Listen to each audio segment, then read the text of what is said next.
최순실 측 검찰이 부르면 오겠다지만 귀국 시기는 미정입니다. 정윤회 씨를 변호했던 변호인을 선임했습니다. 김종 차관이 최 씨에게 장관과 콘텐츠진흥원장 후보를 복수로 보고한 문자를 입수했습니다. 잠시 후 공개합니다. 최 씨가 문체부 1조 원대 예산을 주무르려 했습니다. 예산액은 차은택 씨가 적었습니다. 포스코 계열 광고사를 인수하려 최 씨 측은 청와대까지 이용했습니다. 세무조사 협박도 서슴지 않았습니다. 최 씨가 본인 말과 달리 독일에 17억 원이 넘는 현금을 갖고 있다는 증언을 확보했습니다. 새누리당, 청와대에 조속한 인적 쇄신을 요청했습니다. 대통령은 일정을 취소했고 여야 특검법 협상은 진통입니다. 금요일 저녁 뉴스쇼판 시작합니다. 박근혜 대통령의 비선 실세인 최순실 씨 사건을 수사 중인 검찰이 이 시각 현재 최 씨의 최측근 2명을 소환해 조사하고 있습니다. 오늘 저녁 이성한, 고영태 이 두 사람에 입에서 어떤 말이 나오느냐에 따라서 수사가 급진전될 수 있습니다. 서울중앙지검에 나가 있는 취재기자 연결해봅니다. 자, 최효정 기자, 검찰이 참고인 조사를 진행 중이죠? 네, 검찰이 이성한 미르재단 전 사무총장을 소환해 최순실 씨를 둘러싼 각종 의혹을 조사하고 있습니다. 이 씨는 최순실 씨와 청와대가 미르재단 설립 운영에 개입했다고 폭로한 중요 참고인입니다. 이 씨는 특히 최 씨와 정권 실세 사이에 통화한 녹취록 77개를 갖고 있다고 밝힌 바 있습니다. 녹취돼 있고 다 제가 관리했고요. 청와대 이슈 방송도 많으니까. 검찰은 최근 10년 동안 최 씨를 가장 가까이서 보좌해온 고영태 씨에 대한 조사도 함께 진행 중입니다. 검찰은 이 씨와 고 씨를 상대로 미르 K스포츠재단 운영 과정을 비롯해 차은택 씨의 역할, 연설문 사전 유출 의혹 등을 캐묻고 있습니다. 두 사람의 진술이 어긋날 경우 대질 조사도 진행할 방침입니다. 범죄 혐의가 드러나면 피의자 신분으로 전환할 가능성이 있습니다. 검찰은 또 이승철 전경련 상근 부회장을 소환해 두 재단의 기금 모금 과정을 함께 조사하고 있습니다. K스포츠재단 이사장 정동춘 씨 등 두 재단 관계자 8명의 자택도 압수수색해 사흘째 강제 수사를 이어갔습니다. 최순실 씨를 둘러싼 의혹이 방대한 만큼 참고인 조사는 내일까지 이어질 것으로 보입니다. 지금까지 서울중앙지검에서 TV조선 최우정입니다. 독일에 머물고 있는 최순실 씨가 변호인을 통해서 검찰이 소환하면 출석하겠다는 입장을 밝혔습니다. 그러나 정확히 언제 귀국할지에 대해선 즉답을 피했습니다. 유혜린 기자입니다. 최순실 씨와 딸 정유라 씨의 변론은 검찰 출신인 이경재 변호사가 맡았습니다. 최 씨는 이 변호사를 통해 검찰이 소환하면 응하겠다는 뜻을 밝혔습니다. 자신을 둘러싼 의혹으로 인한 사태의 엄중함을 잘 알고 있습니다. 검찰에서 소환하면 출석하여 사실대로 진술하려고 합니다. 그러나 귀국 시기에 대해선 즉답을 피했습니다. 현재까지는 검찰로부터 출석 통지를 받지 못하였습니다. 최 씨가 정신적 충격으로 건강이 매우 나빠져 병원 치료를 받고 있다고 덧붙였습니다. 최 씨 모녀의 혐의 인정 여부와 관련해 이 변호사는 혐의가 구체적으로 드러나기 전까진 답변하기 곤란하다고 말했습니다. 이 변호사는 최 씨의 전 남편인 정윤회 씨가 청와대 문건 유출 의혹에 휘말렸던 2014년 당시 법률 대리인을 맡기도 했습니다. TV조선 유혜림입니다. 오늘 검찰이 소환한 이성한 전 미르재단 사무총장과 어젯밤부터 조사 중인 고영태 씨는 문제의 최순실 씨를 누구보다 잘 아는 사람들입니다. 두 사람 모두 최 씨와 관계가 틀어지면서 관련 의혹들을 폭로해왔습니다. 주원진 기자입니다. 이성한 전 미르재단 사무총장은 미르재단을 뒤에서 좌우한 문학의 황태자 차은택 씨를 통해 재단에 합류했습니다. 이후 최순실 씨의 신임을 받아 논현동 최 씨 사무실에서 열리는 비선 모임에 참여할 만큼 신뢰를 쌓았습니다. 이 전 사무총장이 대통령 자문회의 성격이었다고 말한 모임으로 회의를 모두 녹취했다고 밝히기도 했습니다. 그러나 올해 초 차 씨 등의 퇴진을 요구했다가 오히려 쫓겨나는 신세가 됐습니다. 흔히 얘기하는 사회적으로 비선 실세나 권력형 비리에 연루돼 있는 사람들은 재단 이사들에서 자진 사퇴를 요구했습니다. 고영태 씨는 최 씨의 손발 역할을 한 최측근으로 전해집니다.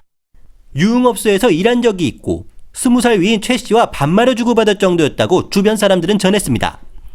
두 사람은 2014년 7월에 고 씨의 성과 최 씨의 새로 바꾼 이름 최서원의 원을 따 고원기획이라는 유령 회사를 세우기도 했습니다. 또 고 씨는 최근까지 최 씨가 국내와 독일에 세운 회사 더 블루케이와 비덱의 임원으로 활동했습니다. 문학의 왕태자 차은택 씨를 최 씨에게 소개한 것도 고 씨입니다. 과거 최 씨와 긴밀했던 두 사람의 진술이 최 씨를 둘러싼 판도라 상자를 열 것으로 전망됩니다. TV조선 주원진입니다. 차관 임명 때 개입하셨다는.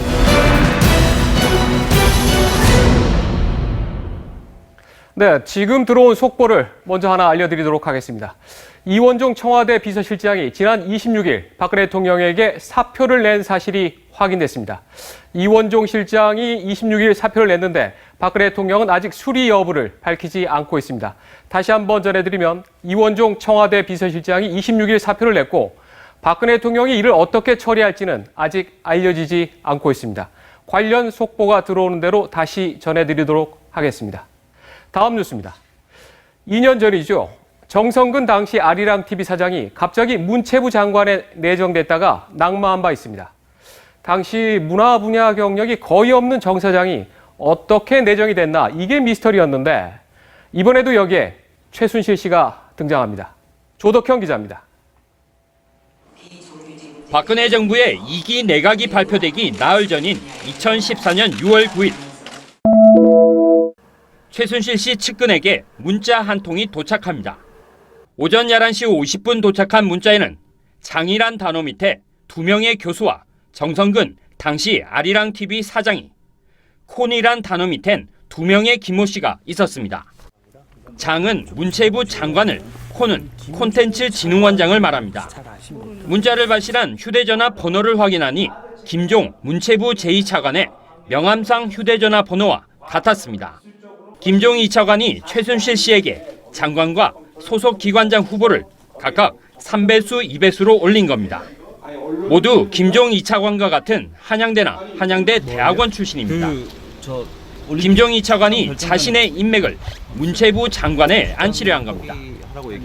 나흘 뒤엔 정성근 사장이 문체부 장관에 내정된 것으로 발표됩니다. 정 전 사장은 문학의 경력이 없다는 점과 부동산 투기 의혹이 논란이 되면서 결국 낙마했습니다. 기자 출신이니 누가 나를 추천을 했는가 검증을 하죠. 저도 저는 전혀 관계없어요. 저는 대통령께서 직접 지명하신 거예요. 앞서 김종 차관은 최순실 씨에게 별도 보고를 한 사실이 TV조선 보도로 드러난 바 있습니다.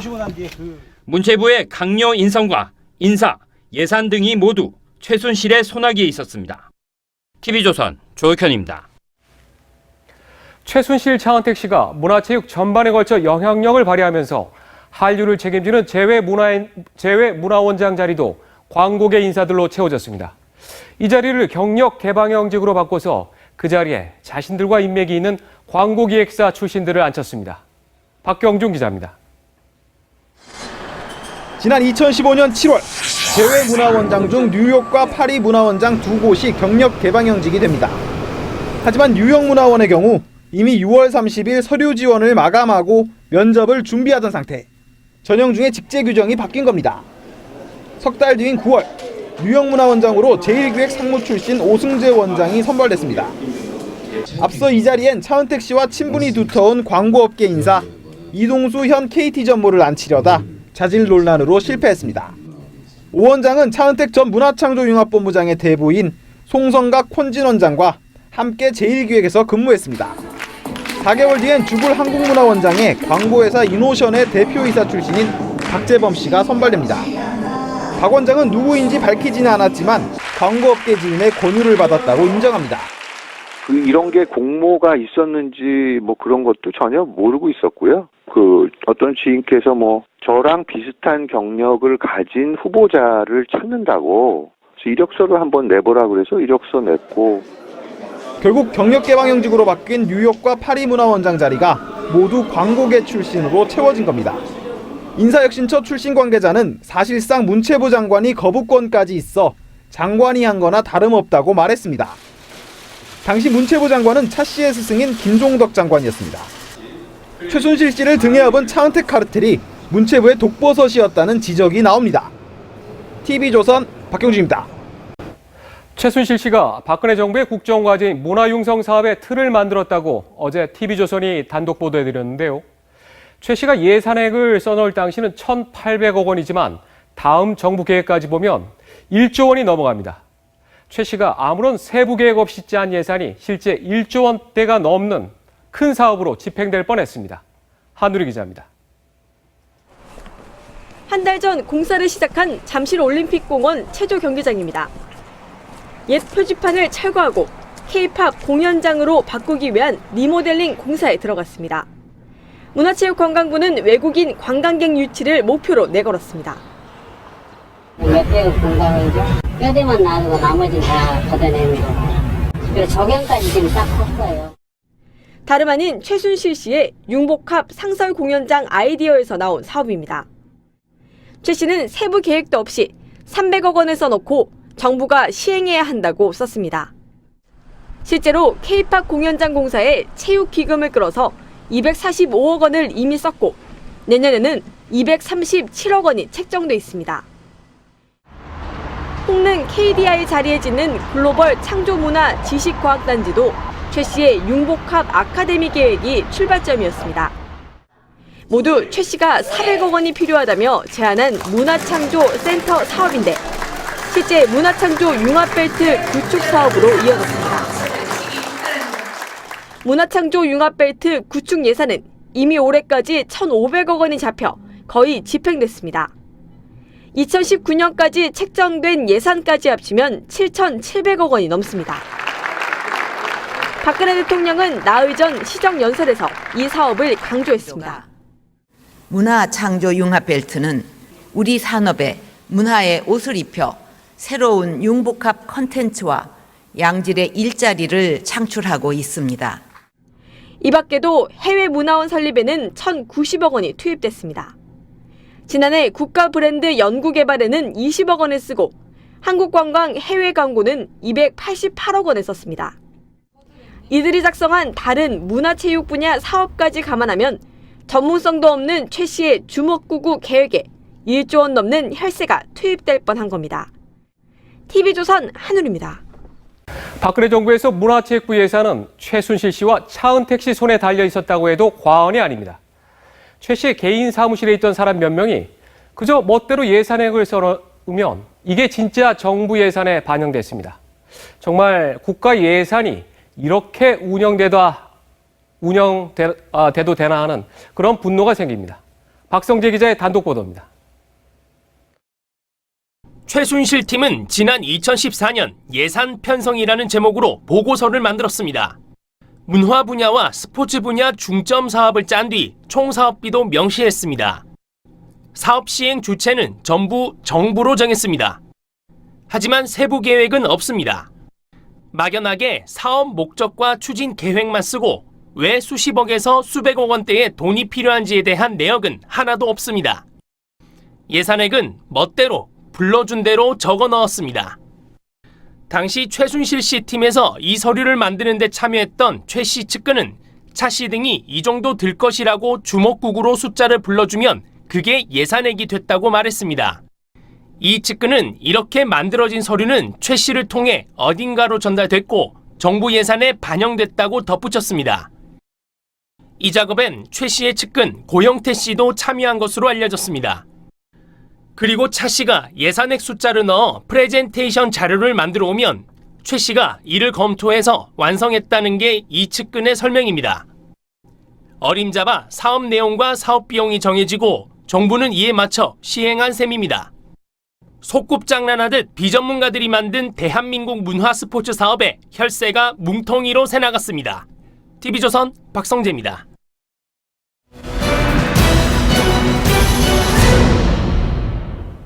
최순실 씨와 차은택 씨가 광고계를 장악하려 청와대의 도움을 받은 정황이 드러났습니다.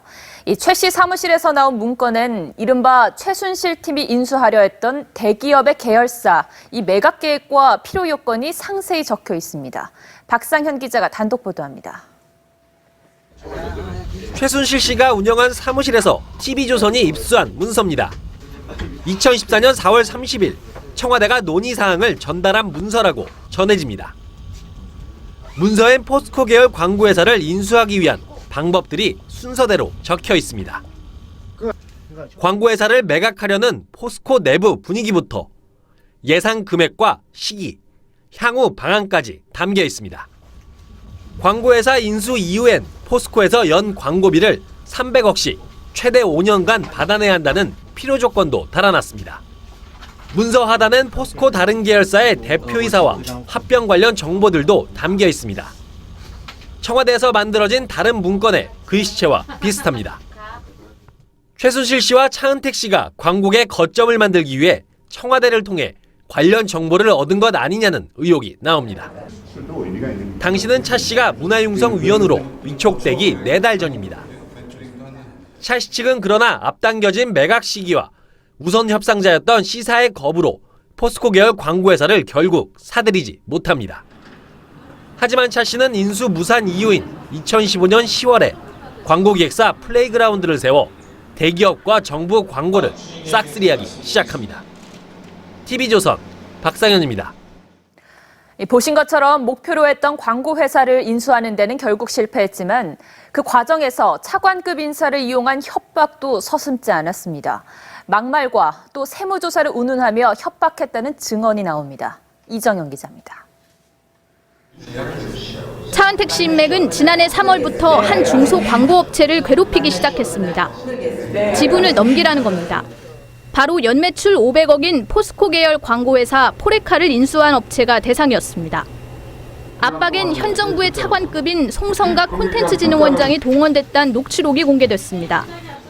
송 원장이 지난해 6월 이 중소업체 대표 A씨를 만나 지분 80%를 그들에게 넘기라고 한 겁니다. 이 업체와 포스코의 계약 체결 후 불과 나흘 뒤였습니다. 말을 듣지 않으면 회사와 광고주까지 세무조사할 수 있다며 업체가 안 되게 하는 방법이 108가지가 넘는다고도 했습니다. 거부하면 그들이 당신을 묻어버릴 수 있다는 협박도 서슴지 않은 것으로 전해졌습니다. 송 원장은 광고계에서 차 씨의 대부로 알려진 인물인데 송 원장과 A씨는 유명 광고회사 선후배 사이로 30년직입니다. 업체 관계자는 차 씨가 이런 점을 알고 송 원장을 창구로 활용했다고 밝혔습니다.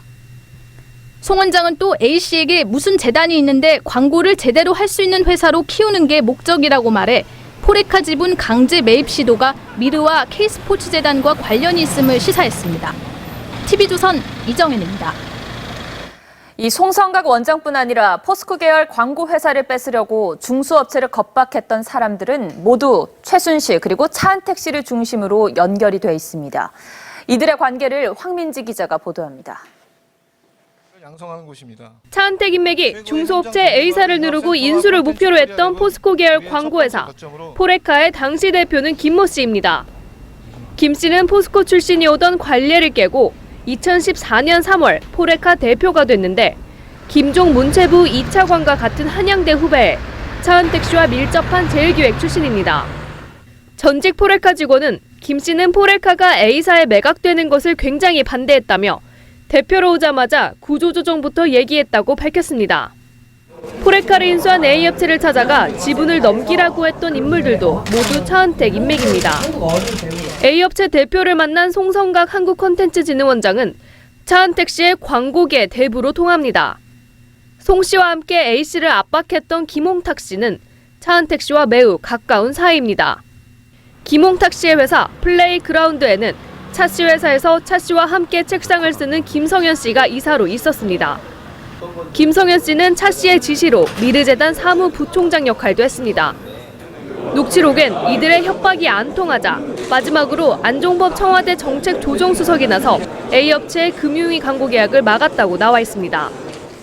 안 수석이 미르재단과 K스포츠재단의 모금과 사업 과정에 얽힌 정황 등은 갈수록 짙어지고 있습니다. TV조선 황민지입니다. 롯데그룹이 K스포츠재단의 요구로 기금 70억 원을 더 냈다가 다시 돌려받은 것으로 드러났습니다. 그런데 이 시점이 묘합니다. 롯데에 대한 검찰의 압수수색 직전입니다. 이채린 기자입니다. 지난 3월 정현식 당시 K스포츠재단 사무총장이 롯데그룹 정책본부를 찾습니다. 이들은 이 자리에서 경기도 하남에 스포츠센터를 짓는다며 70억 원을 요청합니다. 롯데는 앞서 지난 1월 재단 발족 당시 롯데 케미칼 명의로 17억 원을 출연했는데 추가로 요구한 겁니다. 정부 땅인데 저희들이 받을 수 있다. 그 땅에다가 스포츠 시설을 만들어야 되는데 그 비용을 갖다가 이제 지원해달라. 이렇게 요청을. 두 달 뒤인 5월 중순 롯데케미칼이 45억 원을 내는 등 5개 계열사가 70억 원을 만들어 각 계열사 명의의 통장으로 K스포츠 재단으로 보냅니다. 그런데 얼마 뒤인 6월 초 재단은 돌연 기금을 돌려줍니다. 땅을 불화받지 못해서 불화된 땅을 사지 못해서 필요가 없어졌다 하고 돌려준 건데. 당시 롯데 내부에서는 왜 돈을 돌려줬는지 이해를 못했습니다. 며칠 뒤인 6월 10일 검찰은 비자금 조성 등의 혐의로 롯데그룹 정책본부를 압수수색하는 등 대대적인 조사에 나섭니다. 재단에서 이 정보를 미리 알고 기금을 돌려줬다는 의혹이 일고 있습니다. TV조선 이채림입니다. 들여다보면 볼수록 최순실 씨가 정부에 미친 힘은 상상하기 어려울 정도입니다. 어제 예고한 대로 사회부의 한우리 기자와 이 문제 자세히 더 짚어보도록 하겠습니다. 하 기자, TV조선이 입수한 또 여러 가지 동영상 말고도 또 그런 문서가 있는데 그 문서들을 살펴보면 결국 최순실 씨와 그 주변에서 일하는 몇몇 사람이 만든 예산이라고 짠 게 그게 정부 계획에 그대로 집행된 거죠? 네, 그렇습니다. 실현이 된 건데 이게 사업 내용도 그렇지만 이름도 최순실 씨가 만든 거의 그대로입니다. 네. 최 씨가 가장 많은 사업비와 함께 추진해야 한다고 쓴 문화창조센터가 현재 문화창조 융합벨트로 바뀌었습니다. 문화창조라는 단어가 같죠. 그런데 융합이라는 이 단어도 최 씨의 문건에 있는 단어입니다. 결국 최 씨의 사업안이 그대로 실행이 됐다고 볼 수 있는 거죠. 네. 뭐 문화융성 콘텐츠로 관광, 한식, 한복 사업 같은 거를 최 씨가 제안했는데 이 역시 문화창조 융합벨트 사업에 포함되는 것들입니다. 그 대한민국 얼굴인 국가 브랜드 사업 같은 것도 최 씨가 틀을 짰고 모두 실행이 됐습니다. 융합이라는 단어가 사실 이게 쉬운 단어는 아니거든요. 뭔가 또 종교적인 또 그런 냄새도 난다고 하는데 결국 최순실 씨가 이렇게 자기가 구상한 걸 모두 다 펼칠 수 있게 된 건 박근혜 대통령이 힘을 실어줬기 때문 아닙니까? 네, 뭐 이게 최 씨가 만든 사업이어서 박 대통령이 좀 더 애착을 가졌는지는 제가 알 수는 없습니다만 영상을 보시면은 박 대통령이 최 씨가 기획한 문화창조 융합벨트 관련 사업이 시행되고 출범할 때마다 등장을 했습니다. 지난해 2월 문화창조 융합센터가 출범될 때 또 문화창조 벤처단지 개관식에도 함께했습니다. 그만큼 강조를 한 건데 이제 바로 나흘 전이죠. 예산안 시정연설에서도 문화창조 융합벨트 그리고 최 씨가 당초 보고서에 쓴 문화융성이라는 말을 한 번 더 강조를 했습니다. 이런 사업들이 우리 경제, 일자리와 직결된다면서 결국 예산이 필요하다는 점을 피력을 한 건데 잠시 들어보겠습니다. 국정의 또 다른 축인 문화융성은 국민의 삶의 질과 국가의 품격을 높이고 한류를 비롯한 우리 문화의 세계적 확산을 이끌면서 우리 경제에도 새로운 동력을 제공하고 있습니다. 이렇게 박근혜 대통령이 최 씨에게 힘을 실어주다 보니까 최 씨가 정말 자기 머리에서 나오는 대로 그렇게 적은 것보다 사실 더 많은 예산이 집행된 것 아닙니까? 네, 그렇습니다. 어제 저희가 보도해드린 대로 최 씨는 사실상 어느 학교에서 어느 학위를 받았는지도 불분명할 정도로 비전문가입니다. 딸 정유라 씨가 운동선수고 또 최 씨 본인이 박 대통령의 의상을 총괄했다고 하더라도 정부의 문화스포츠 사업을 좌우할 수준은 아닐 겁니다. 뭐 CF 감독인 차은택 씨도 마찬가지입니다. 근데 이런 두 사람이 예산 금액을 검토했으니 제대로 됐을 리가 없습니다. 수백억 원대 사업 비용은 구체적인 계획과 정밀한 검토를 필요로 하지 않습니까? 그런데 지금 나온 걸 보면 엉성하기 짝이 없습니다. 어떻게 이런 일이 일어났을까 이렇게 통탄할 정도인데 최순실 씨가 지금 영상 나오는 문화창조센터 건립을 제안을 하면서 400억 원이 필요하다고 썼습니다.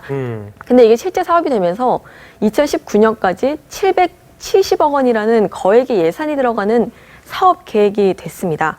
이 밖에도 해외 문화원 활성화 방안을 세웠는데 이것도 이미 2년 동안 500억 원을 썼고 정부가 앞으로 더 이런 거를 늘려야 한다 이렇게 밝혔습니다. 지금 나오는 건 밀라노 엑스포인데요. 최 씨가 한식이나 아리랑, 한복 같은 사업을 제안하면서 만들었던 한식관이 예. 여기에 200억 원이 투입됐습니다. 예, 이건 정말 보통 사람들은 이거 1억만 해도 엄청나게 큰 돈이고 또 공무원들도 웬만해서는 1억자 이상의 예산을 그건 아마 또 실제로 기한하고 하기도 쉽지가 않을 텐데 지금 최순실 씨는 박근혜 대통령을 믿고 생각나는 대로 200억, 300억 이렇게 막 써놨는데 이거 정말 이래도 되는 건지 정말 모르겠어요. 그런데 이게 또 지금 문제가 최순실 씨가 문화뿐만 아니라 딸이 승마해서 그런지 스포츠에도 크게 손을 댔어요. 네, 그렇습니다. 이게 사적 유용으로 이어졌을 수도 있다는 의혹이 있기 때문에 더 네. 문제가 되는 부분입니다.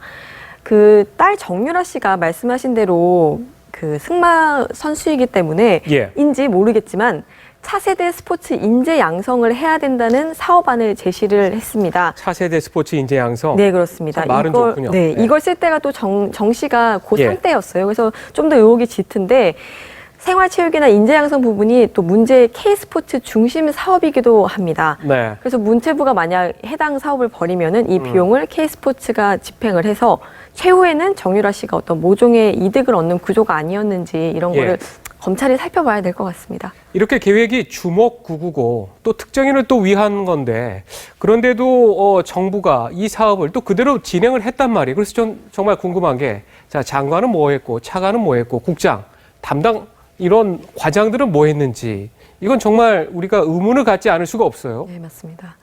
이게 정부 예산만 썼어도 네. 저희가 세금이기 때문에 참 통탄할 일인데 엉뚱한 기금까지도 끌어 썼습니다. 앞서 보도해드린 잠실 체조 경기장을 보시면 지금 공사 중인데 경기장을 공연장으로 바꾸다 보니까 대공사를 해야 해서 이미 예산 200억 원이 들어갔습니다. 네. 내년에도 200억 원 넘게 예산 책정이 됐는데 이게 체육기금에서 뺀 것입니다. 예. 이렇다 보니 정부가 이렇게 공고를 하는 문화창조 융합벨트 예산보다 저희가 생각할 때 몇백억을 더 얹어야 진짜로 투입된 금액이 나오는 겁니다. 예. 뭔가 부적절한 데 돈을 쓰다 보니까 이런 네. 기금을 퍼붓게 되는 것으로 보이는데 문제는 기재부도 깜깜이 승인을 하고 그 이후에는 나몰라라 하는 상태입니다. 지금 대강 계산만 해도 이들이 예. 엉터리로 만든 사업을 계속하면 1조 원이 넘는 계산이 나옵니다. 네. 이렇게 빨리 정리할 부분을 정리하고 사용처가 제대로 됐는지도 조사를 해야 될 부분입니다. 네, 아마 대통령의 힘이 아무리 막강하다고 해도 담당 공무원들이 분명히 저항할 건 저항했어야 되는데 이 부분도 우리가 좀 짚어봐야 할 것 같습니다. 자, 오늘 여기까지 듣겠습니다. 수고했습니다.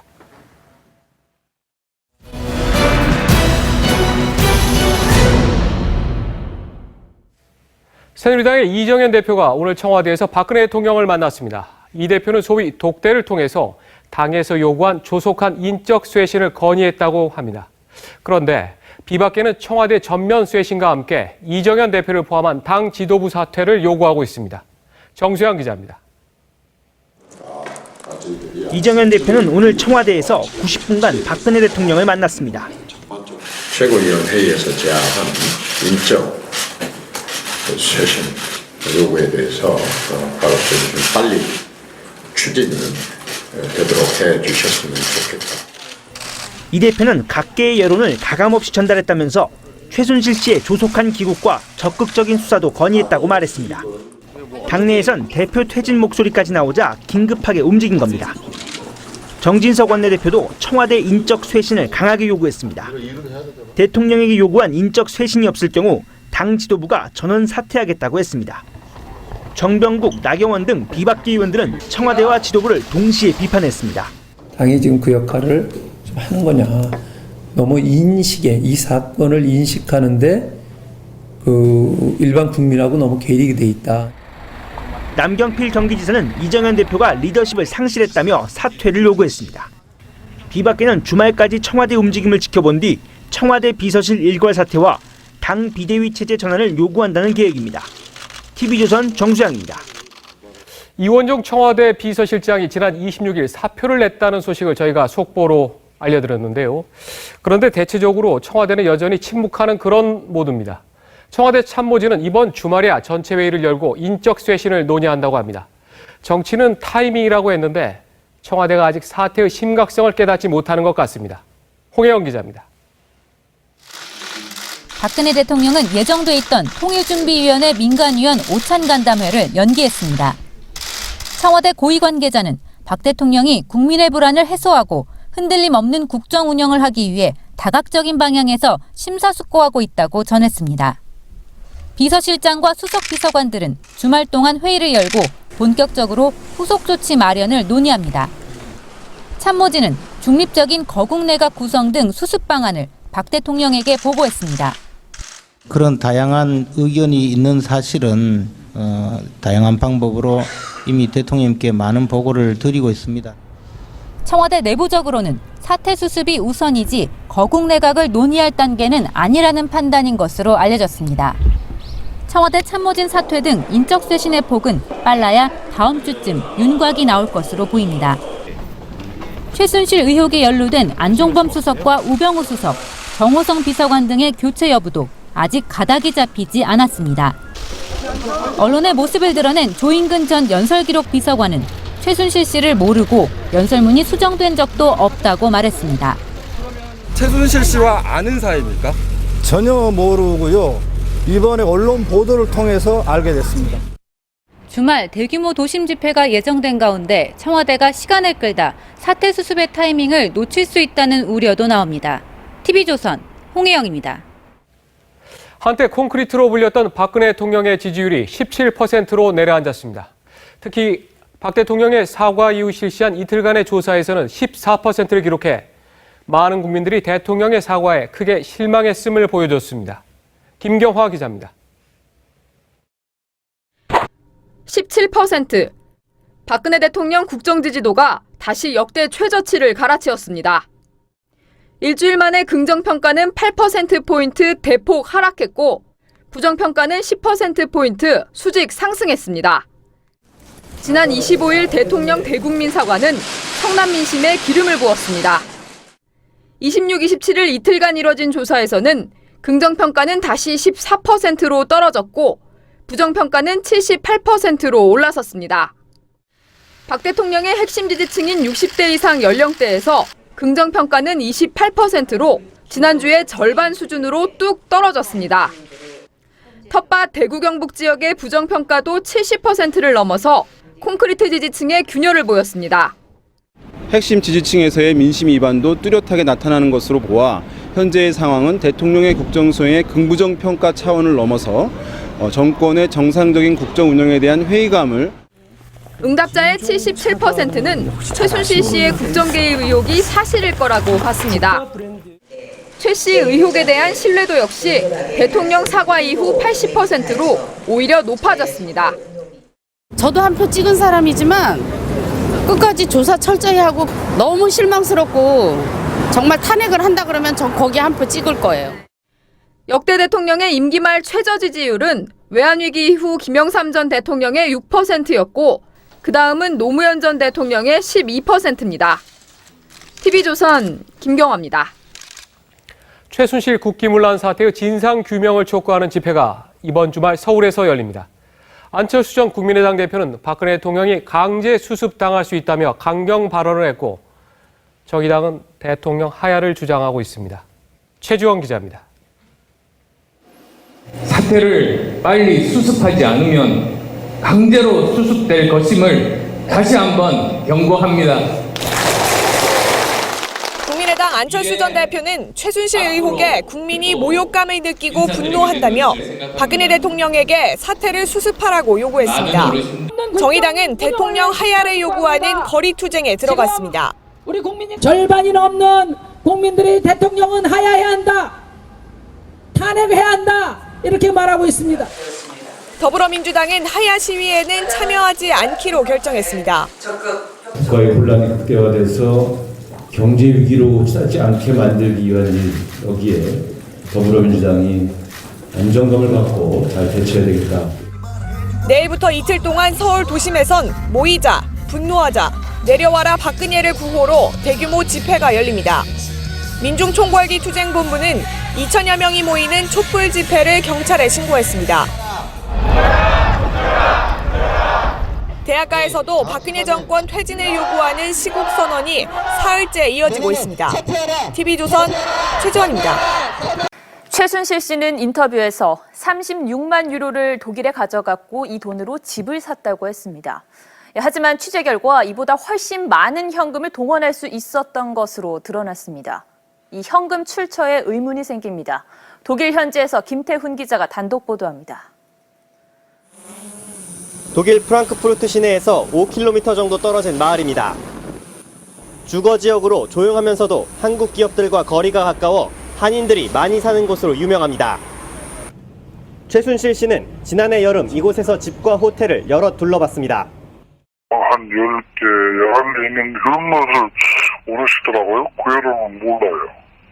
한번 딱 보여줬죠, 한 번요. 주민들은 최 씨가 남자 수행원 2명을 대동하고 고압적인 모습이었다고 기억합니다.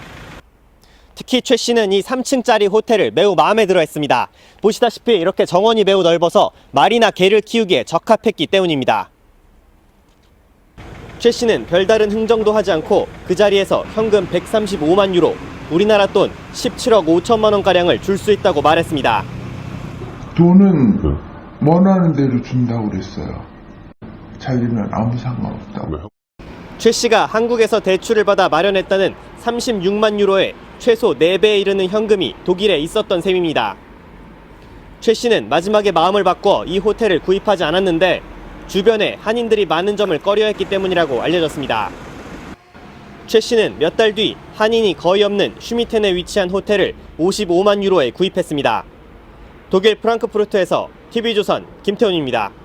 독일에 가져간 36만 유로에 대한 의문점은 또 있습니다. 강원도 평창 땅을 담보로 대출을 받았는데 이례적으로 외화로 빌렸습니다. 또 해외로 송금할 때 제대로 신고했는지도 의구심이 듭니다. 이유경 기자입니다. 최순실, 정유라 모녀가 공동으로 소유하고 있는 강원도 평창 땅입니다. 최 씨 모녀는 지난해 12월 이 땅을 담보로 한 은행에서 유로화 대출을 받았습니다. 은행이 설정한 채권 최고액은 28만 9,200유로. 통상 20% 높게 담보권을 설정하는 점을 감안하면 25만 유로, 우리 돈 3억 2천만 원을 빌린 것으로 보입니다. 최 씨는 강원도 부동산을 담보로 서울에서 돈을 만들어와 독일집을 샀다고 했습니다.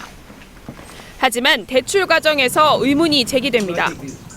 해외 부동산 취득 목적으로 개인이 외화 대출을 했다. 가능한 일인지. 또 해외 부동산 취득을 목적으로 재산을 해외로 보낼 때는 사전에 신고해야 하는데 이를 지켰는지도 미지수입니다.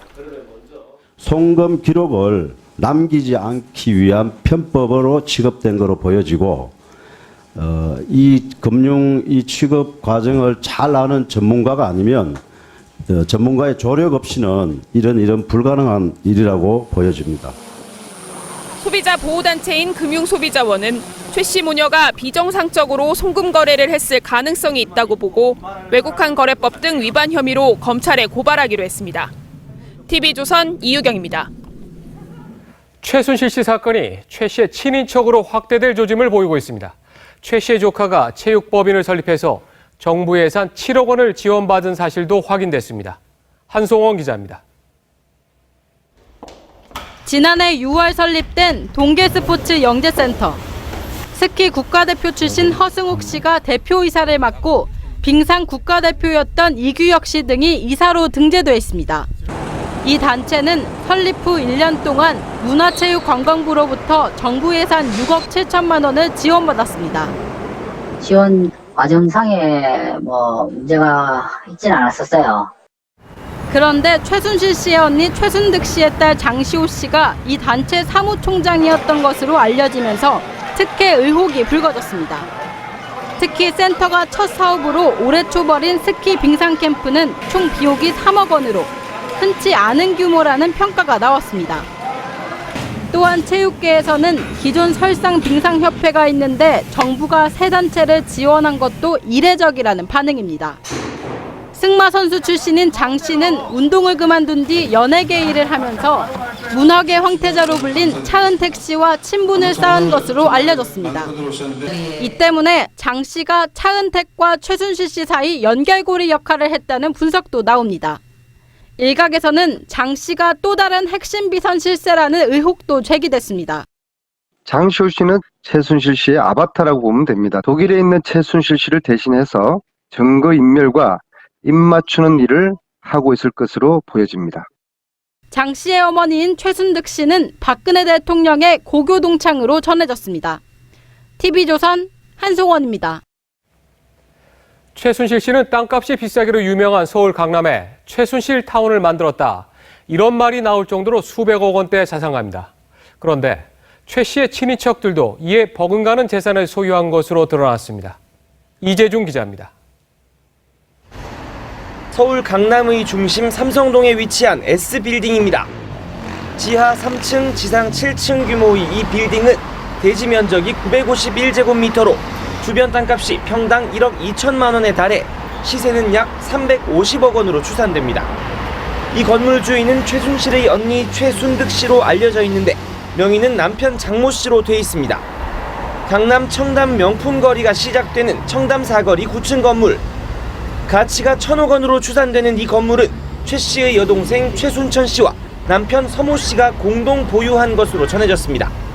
최순천 씨는 기업체 대표를 맡고 있으며 이들 부부는 한남동 고급 아파트 등 1,300억대 부동산을 소유하고 있습니다. 최순실 씨 친인척의 재산은 서울뿐만 아니라 전국 도처에 있는 것으로 드러나고 있습니다. 광주광역시 수안지구에 있는 지하 2층, 지상 4층 규모 건물은 최 씨의 제부 서 씨 소유입니다. 새로 조성된 신도심에 지난 1월 준공돼 시세는 약 100억 원으로 추정됩니다. 그 사람은 정보를 얻어서 왔겠지. 수안지구 이렇게 커가니까 우리가 주변이 형성이 돼하고 있으니까. 최순실 씨 조카 장시호 씨가 거주하는 곳도 제주도 서귀포의 고급 빌라입니다. 최 씨의 제부 서모 씨는 국내 유명 아동복 회사를 경영하는 등 최 씨 친인척이 보유한 재산은 전국에 수천억 원대에 이르는 것으로 알려졌습니다. TV조선 이재중입니다. 최순실 씨가 정윤회 씨와 이혼한 것은 단순히 부부간의 일로 치부할 수 없다는 분석이 있습니다. 정윤회 씨는 2014년 이른바 청와대 문건 유출 사건으로 비선 실세로 회자됐는데요.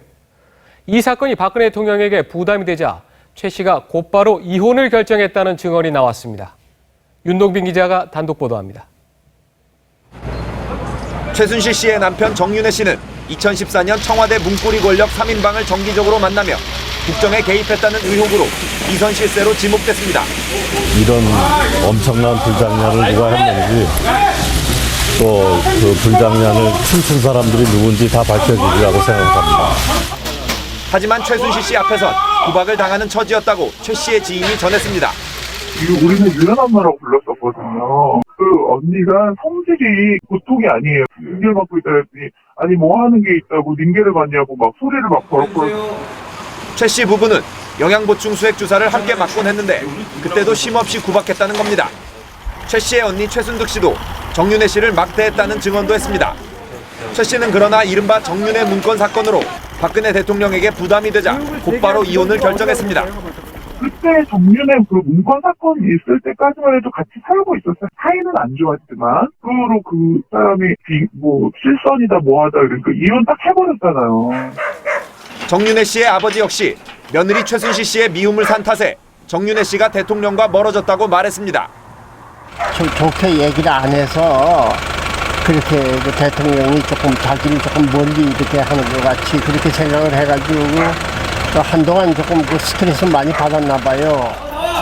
정윤회 문건 사건으로 구속됐던 박관천 경정은 권력서열 2위는 정윤회 씨, 권력서열 1위는 최순실 씨라고 말했습니다. 그러니까 완전히 꼭두각시였거든. 이 언니가 뭐 이렇게 시키는 거를 남편이 다 했던 거거든요. TV조선 윤동빈입니다. TV조선의 계속된 특종 보도와 관련된 청와대 반응입니다.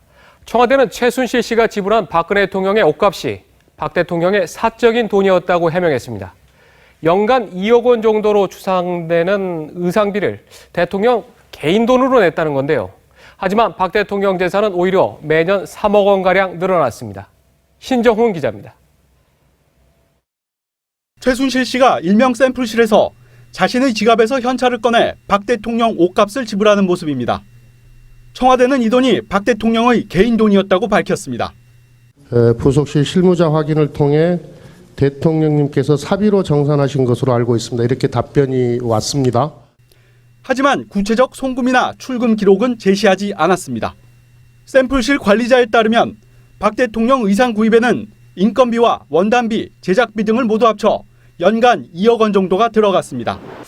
청와대 해명대로 박 대통령이 사비를 썼다면 재산 내역에 반영됐어야 합니다.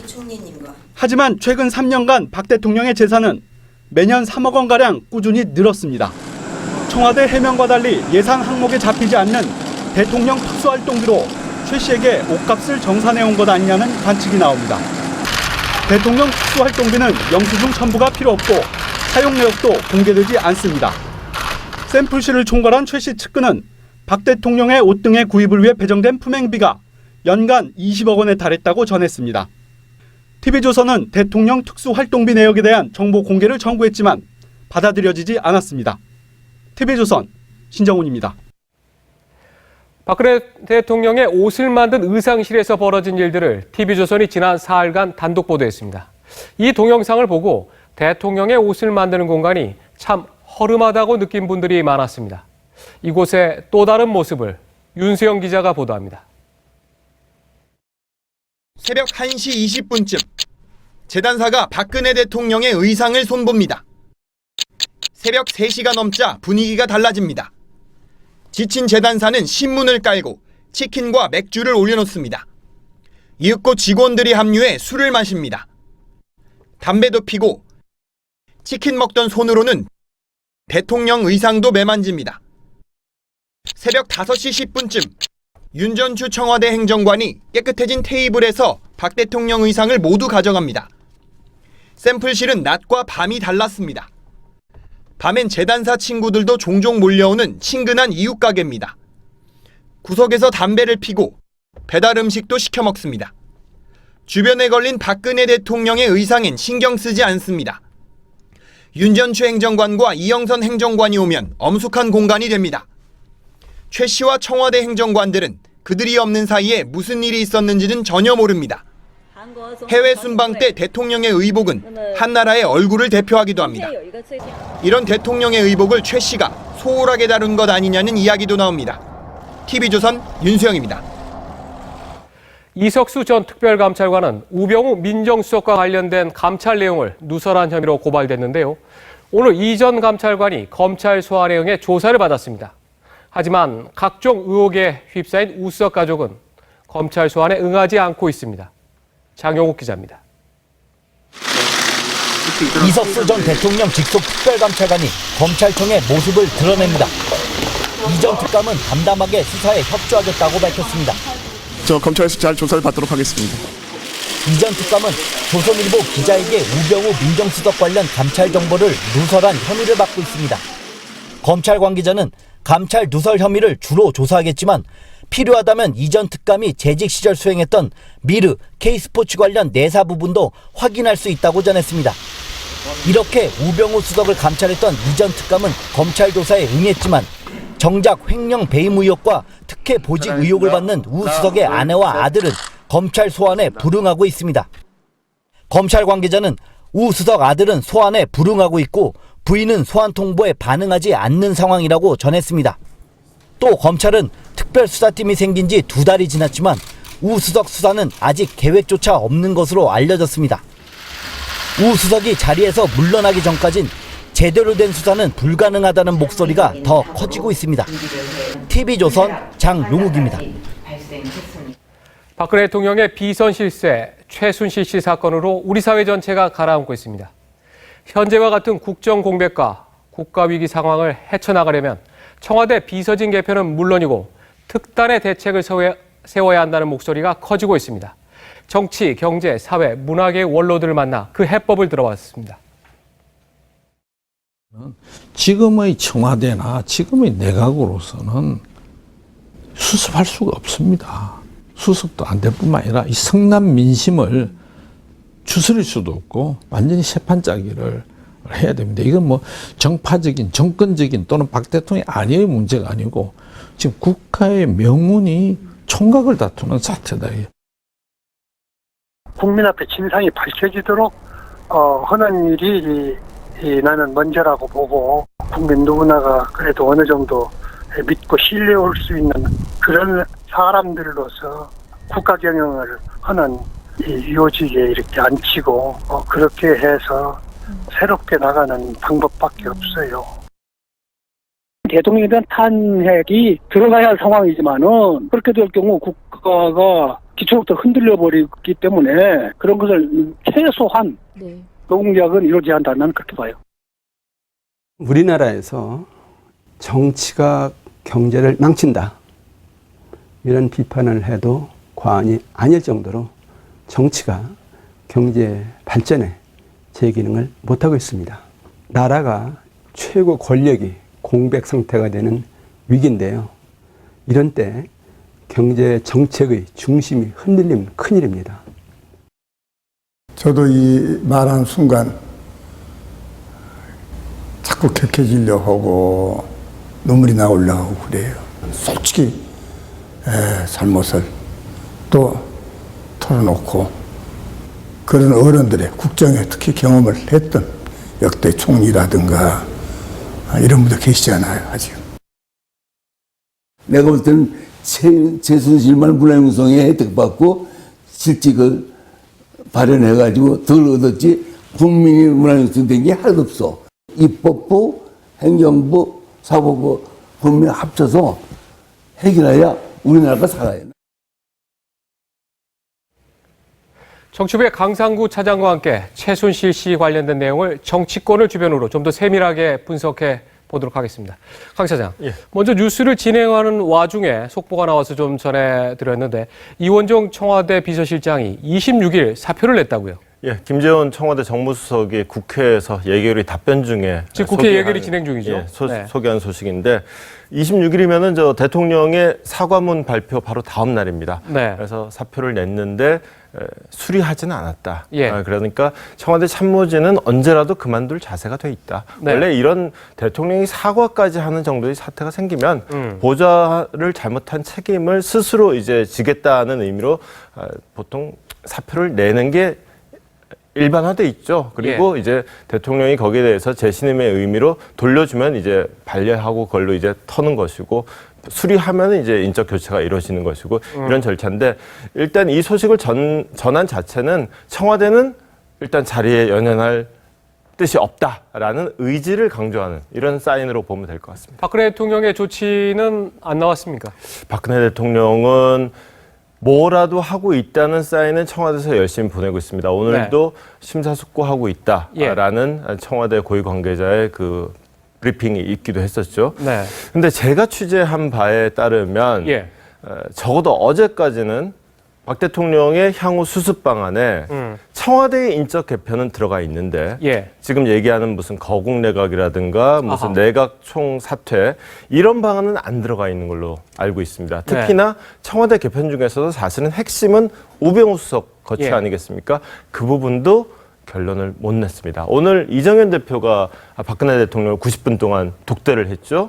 갔다 와서 얘기를 하는데 이정현 대표가 자기가 무슨 말을 했는지만 잔뜩 얘기를 하고 그게 지난번에 새누리당 의원총회하고 하면서 다 나왔던 얘기들이거든요.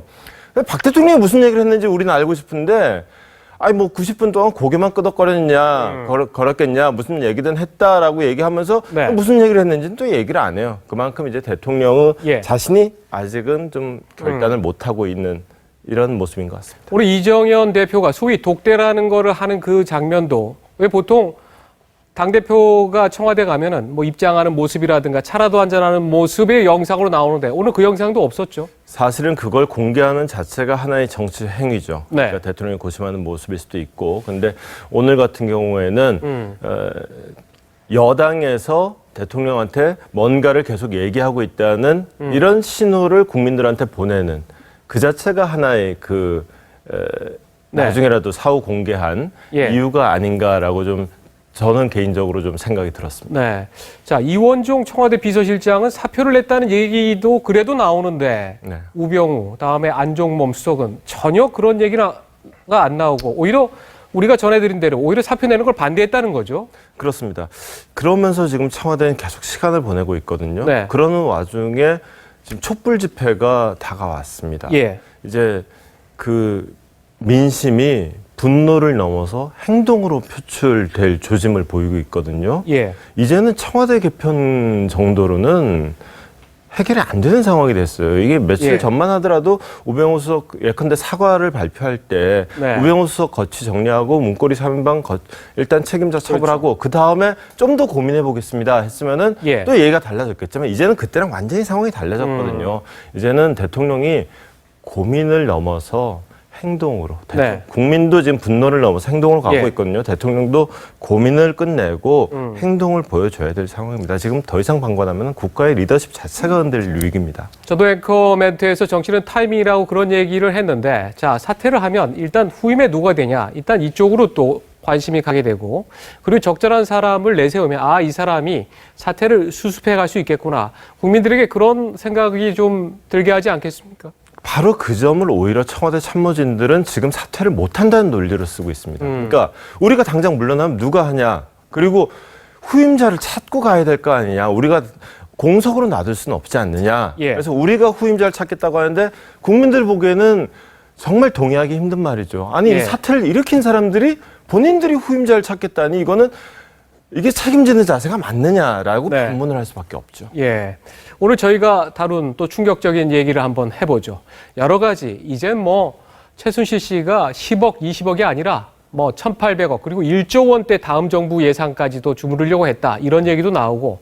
그런데 저는 사실 이것보다는 또 사람들이 장관 인사에까지 최순실 씨가 개입해서 문체부 장관도 본인이 만들려고 했다. 저는 이게 더 좀 충격적이지 않을까 싶어요. 그렇죠. 그런데 저는 장관까지도 인사를 개입했다라는 사실도 네. 굉장히 충격적이지만 그렇게까지 장관을 본인 사람을 심으려고 한 이유는 뭘까? 전 거기에 또 관심을 가졌거든요.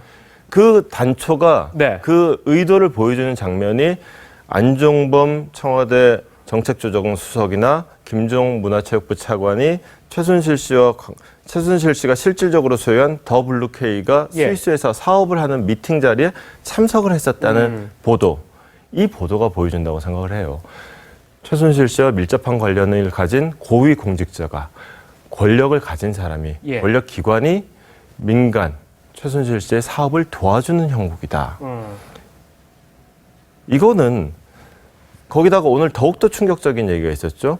최순실 씨의 최측근 차은택 씨의 역시 측근인 송성각 콘텐츠진흥원장이 예. 광고회사에 전화를 걸어서 너 이거 지분 안 팔면은 묻어버리겠다라는 협박까지 했다는 거 아니에요. 예. 이거는 권력의 비호 아래 최순실 씨가 적극적으로 돈벌이에 나서는 모습을 적나라하게 보여주는 네. 거죠. 네. 이걸 다 이제 검찰 수사에서 밝혀야 한다고 생각을 합니다. 그리고 오늘 아마 매주 금요일이면 갤럽에서 여론조사, 대통령 지지율 여론조사가 나오잖아요. 이게 이제 몇십 년 계속 축적돼 있기 때문에 우리가 똑같은 질문을 하기 때문에 비교하기가 쉬운데, 자, 박근혜 대통령의 사과가 나온 이후에 나온 여론조사에서는 14%의 지지율을 기록했어요. 자, 그러면 단도직입적으로 앞으로 이보다 더 낮아질 수가 있는 겁니까? 아니면 회생의 기운이 있는 겁니까? 대통령의 향후 조치가 어떤 수준으로 나오느냐, 그리고 언제 나오느냐에 달린 게 아닌가 싶습니다.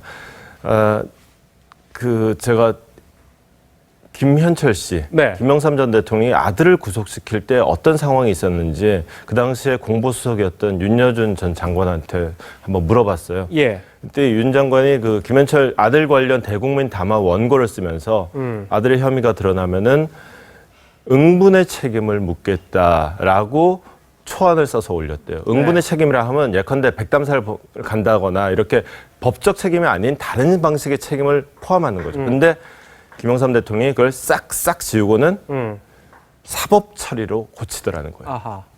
그런 각오가 지금 필요한 때가 아닌가 싶습니다. 네. 박근혜 대통령 지지율 중에서도 특히 핵심 지지층이라고 세대에서 볼 때는 할 수 있는 60대, 이런 좀 뭐랄까 중장년층에서도 지금 확연히 실망하는 그런 분위기가 나타나고 있죠. 네. 중장년층의 지지율이 불과 일주일 만에 60대 이상 지지율이 지난주까지만 해도 52%였어요. 네. 근데 이번 주에 28%가 됐습니다. 예. 핵심 지지층의 지지율이 이른바 콘크리트 지지율보다 더 떨어졌다는 것은 박 대통령으로서는 정말로 치명적인 위기 상황이라는 것을 적나라하게 보여줍니다. 네, 이 사태의 심각성, 이건 누구보다 박근혜 대통령이 좀 먼저 느껴야 하지 않을까 싶습니다. 자, 오늘 여기까지 듣도록 하겠습니다. 수고했습니다. 네, 다음 뉴스입니다. 12월 유엔 총회에서 채택될 북한 인권 결의안에 해외 북한 노동자들의 열악한 환경과 착취 문제가 처음으로 다뤄졌습니다. 북한 인권 탄압의 가해자가 김정은이라는 점도 분명히 했습니다. 이채현 기자입니다. 북한 노동자들이 건물 옥상에서 벽돌을 쌓고 여성들은 식당에서 접대를 합니다. 해외 파견된 10만여 명의 북한 노동자들은 열악한 환경 속에서 일하면서 매년 2조 6천억 원에 달하는 외화를 벌어 북한 당국에 상납합니다. 한 명 죽었어요. 한 명 죽었는데 통나무 인sul기에 깔려 죽은 사람 안전교육이 없어요. 사고는 국가에서 무슨 책임지거나 그런 건 없어요. 거기는. 오는 12월 유엔 총회에서 통과될 북한 인권 결의안 초안에는 해외 북한 노동자들의 비참한 생활과 인권 유린 문제가 처음으로 명기됐습니다. 인권 유린의 주체를 북한 지도층으로 분명히 했고 리더십이라는 표현을 사용해 김정은을 정조준했습니다. 북한의 핵과 미사일 개발이 북한 주민의 인권에 영향을 미칠 수 있다며 중대한 우려를 표했습니다. 북한 인권 결의안이 채택되면 북한의 해외 돈줄인 노동자 파견에 큰 타격을 줄 수 있습니다. 북한은 이를 의식한 듯 주제 넘은 간섭을 하지 말라며 신경질적인 반응을 냈습니다. 그러나 미국에서는 흑인들과 기타 소수민족 출신 주민들이 초보적인 생존권마저 무참히 유린당하고 TV조선 이채연입니다. 정부가 4년 만에 한일 군사정보보호협정을 다시 추진한다고 선언하자 야당이 반드시 막겠다고 나섰습니다. 정부는 중국에도 협정 체결을 제안했는데 미국과 일본이 반발할 가능성이 큽니다. 안형영 기자입니다.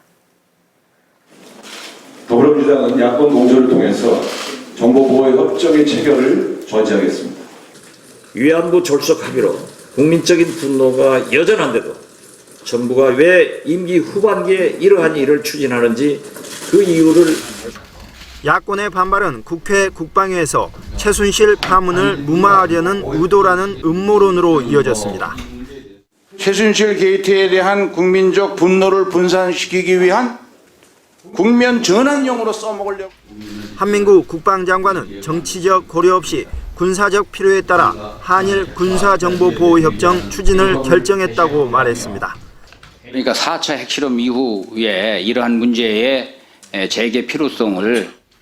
정부는 지난달 중국에도 군사정보를 공유하자는 제안을 했다고 발표했습니다. 중국의 공식 반응은 아직 나오지 않고 있습니다.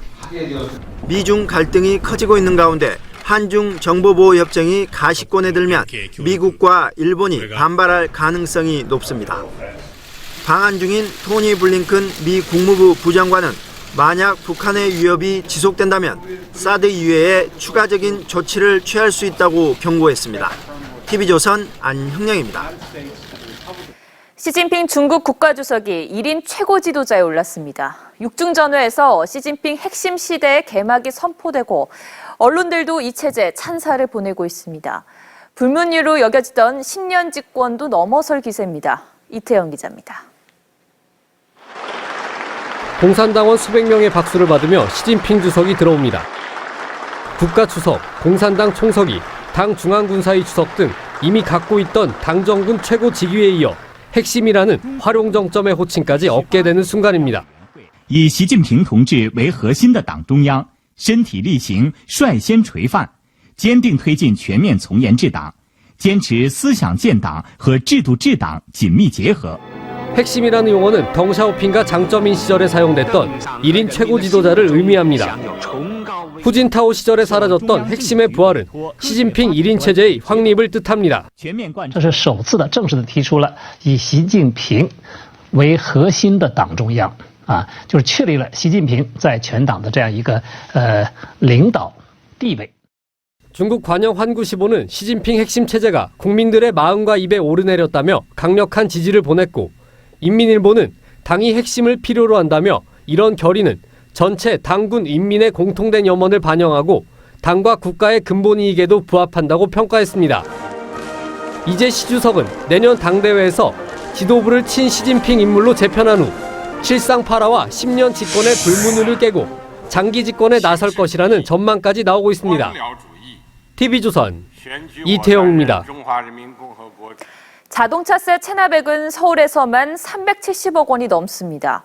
이 고속도로에서 기습 단속을 하고 골목길까지 뒤지지만 세금 걷기가 참 어렵습니다. 차정승 기자가 이 체납 차량 단속 현장을 동행 취재했습니다. 경부고속도로 서울요금소. 자동차세 500만 원을 체납한 고급 승용차가 단속반에 포착됩니다. 4년 반 동안 세금을 한 번도 안 냈습니다. 아니 갑자기 500만 원 돈이 어떻게 있습니까? 신경을 체납에 대해서 신경을 안 썼지 않습니까? 단속반은 즉석에서 번호판을 뗍니다. 서울요금소에서만 2시간 동안 14대를 적발했습니다. 많습니다. 여기 이제 보시면은 쭉 보시면은 300만 원짜리도 있어요. 네. 체납 운전자들은 화부터 냅니다.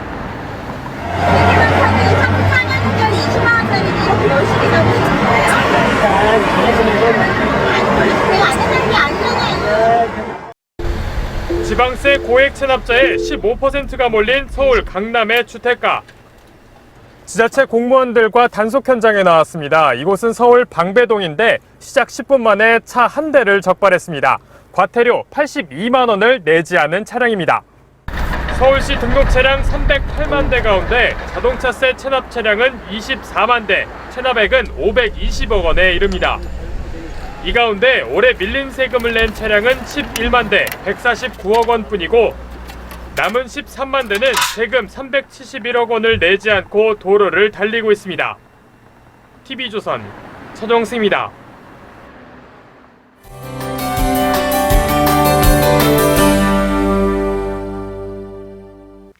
네, 전국 곳곳에 단풍이 절정을 보이고 있습니다. 주말을 맞아 단풍놀이 가시면 좋겠는데요. 오늘 설악산에는 올가을 첫눈이 관측된 만큼 이제 날이 쌀쌀해졌다는 점 참고하셔야겠습니다. 기온이 오늘보다 5도에서 많게는 10도가량 큰 폭으로 내려갑니다. 아침엔 춥겠고요. 낮에도 쌀쌀하겠습니다. 옷차림 신경 쓰셔야겠습니다. 하늘은 대체로 구름만 많겠는데요. 동해안 지역은 내일 오전까지 비가 오겠고요. 강원 산간은 눈이 얼어 있으니까요. 주의하셔야겠습니다. 내일 아침 최저기온 중부지방이 5도 안팎, 남부는 10도 내외로 시작을 하겠는데요. 참고로 오늘 서울의 최저기온이 14도였습니다. 낮 최고 기온도 전국이 13도 안팎으로 역시 오늘에 비하면 기온이 크게 내려갑니다. 내일 나들이 가시기엔 무난하겠습니다. 동해안을 제외하고는 전국이 대체로 구름만 많겠습니다. 다음 주엔 뚜렷한 비 예보는 없지만 화요일 서울의 아침 기온이 1도까지 내려간다는 점 염두에 두시기 바랍니다. 바다의 물결은 전 해상에서 최고 4m까지 매우 높게 일겠습니다. 날씨였습니다.